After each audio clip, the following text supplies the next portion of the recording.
Hi, my name is Mark Aylett and welcome to the Swirly Cloud demo. In this screencast I'm going to briefly introduce the Swirly Cloud project, explain why we are targeting the cloud, and then demonstrate an example currency exchange. The aim of Swirly Cloud is to build an internet-scale trading application in the cloud where people can trade in exciting new markets. So what does this mean? Well, Swirly Cloud will match buyers and sellers in an online exchange with markets for various kinds of goods and services. Traders will be notified of their trades, and these trades will stipulate the terms of a transaction, including what will be exchanged and when, in what quantity and at what price. Transactions may be settled directly between counterparts or via an intermediary, but like eBay, we will not ultimately be responsible for settling the transactions, and we do not intend to compete with high-frequency streaming platforms or APIs. So why the cloud? Well, large online retailers and tech companies have invested heavily in technologies such as Google's Bigtable that can cope with internet-scale workloads, and they are providing access to global infrastructure and compute as a managed service, the cloud. The landscape of modern software development has fundamentally changed as a consequence, and we think the world of finance can benefit tremendously from these innovations.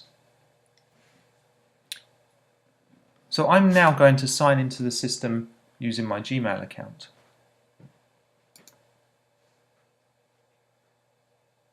Actually, let's perhaps pick a different Gmail account here, or rather Google account.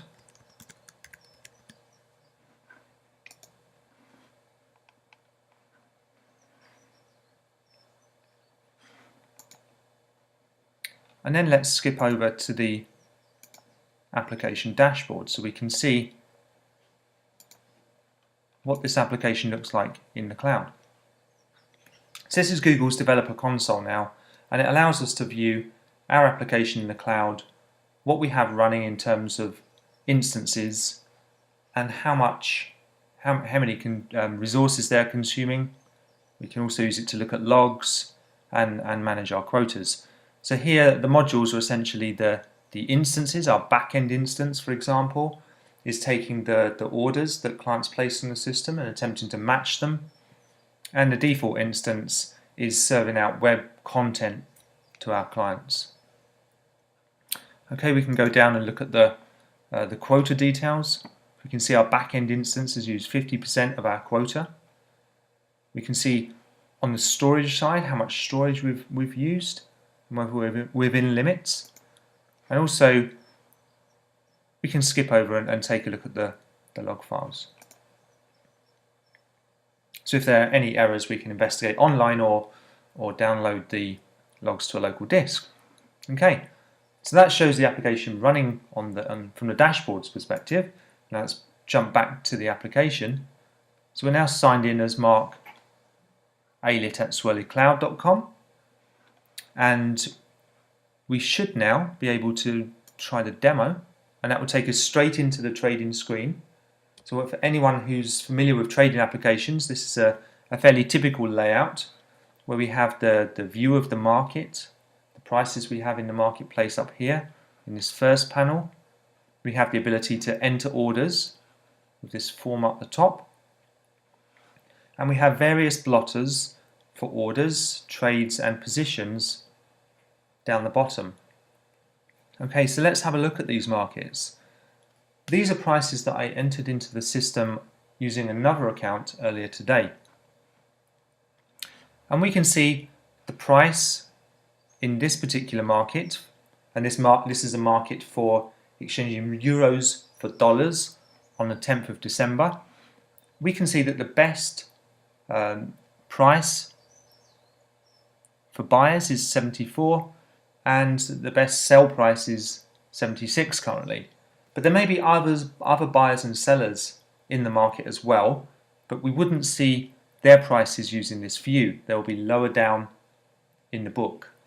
So we can see that if we check on this checkbox here, and that will expand this row to show us the depth of the book.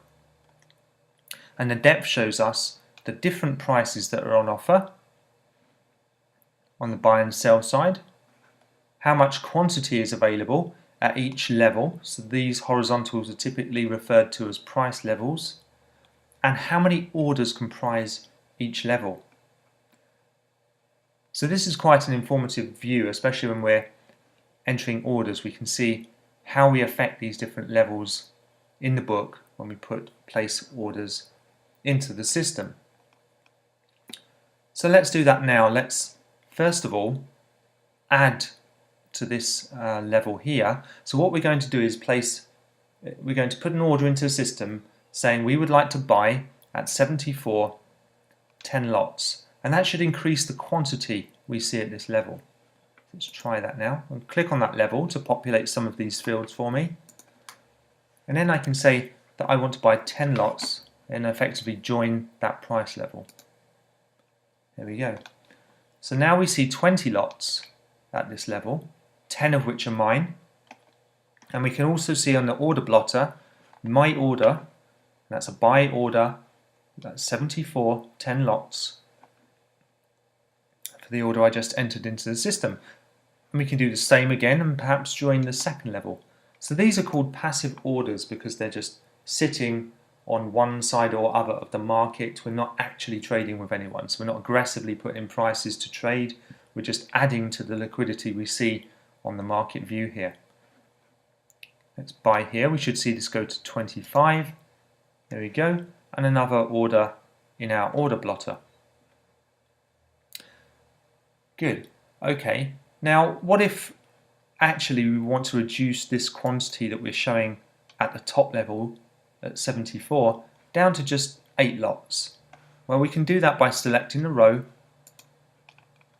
changing the quantity, and clicking revise, which has now revised the order down to 8 lots. And how about if we would like to cancel all of our orders from the market?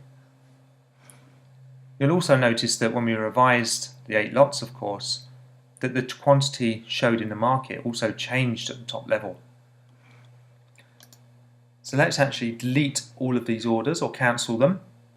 And when we do so, we should see these levels in the book restored to their former values.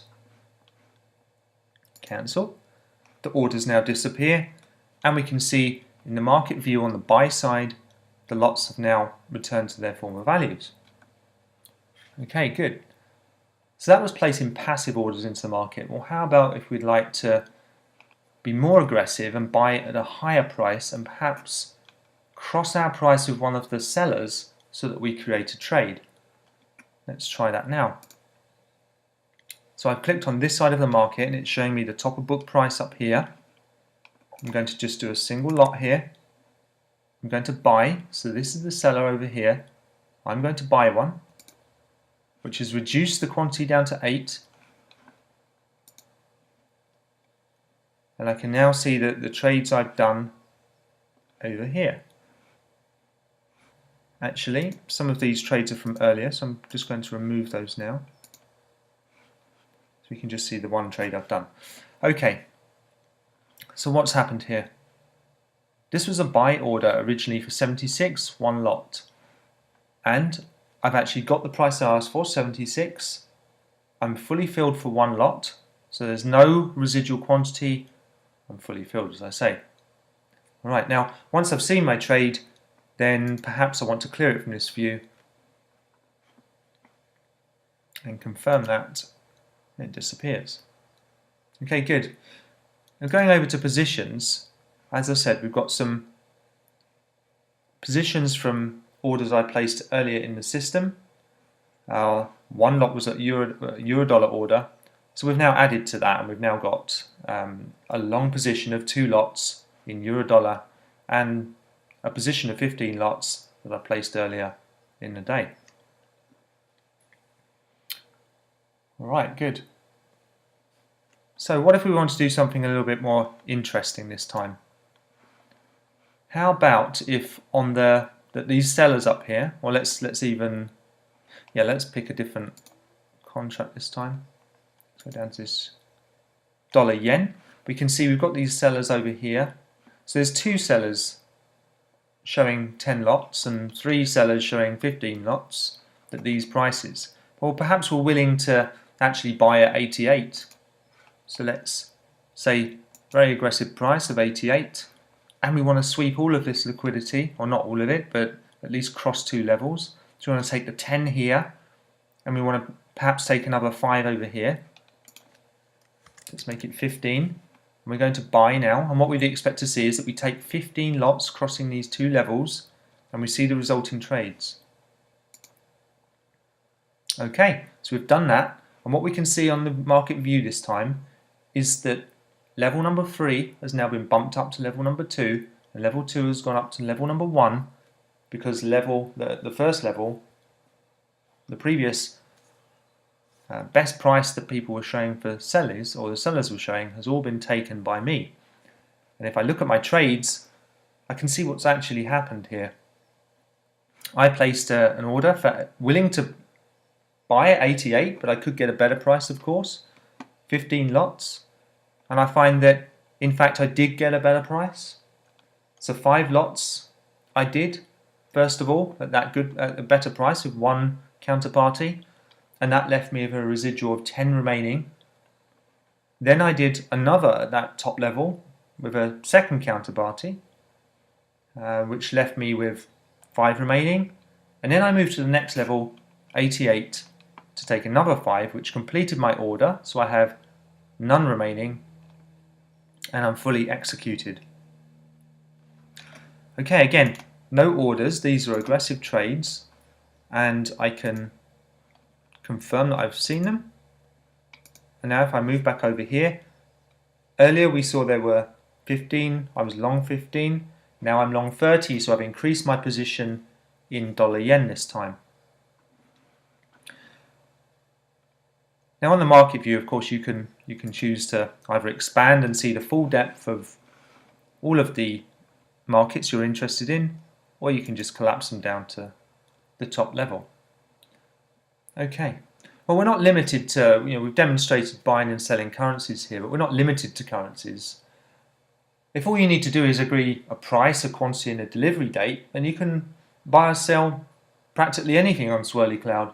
You could, for example, make markets in bitcoins, farmer produce, or even place bets on sporting events. So in the future, we'll extend the system so that you can create these dynamic markets, and I'm showing here what goes into creating the market. These are some of the examples that I've put into the system for the purpose of this demonstration. These are all currencies, but I put a few commodities just for example down here. But as I said, it's very flexible. As long as you have reasonable values for these parameters, then you can create a market, and you can hopefully attract people, buyers and sellers, into that market and start creating trades. Okay, well, that concludes this demonstration. Please drop us an email at info@swirlycloud.com if you'd like to know more. We'd love to hear your feedback, and thank you for watching.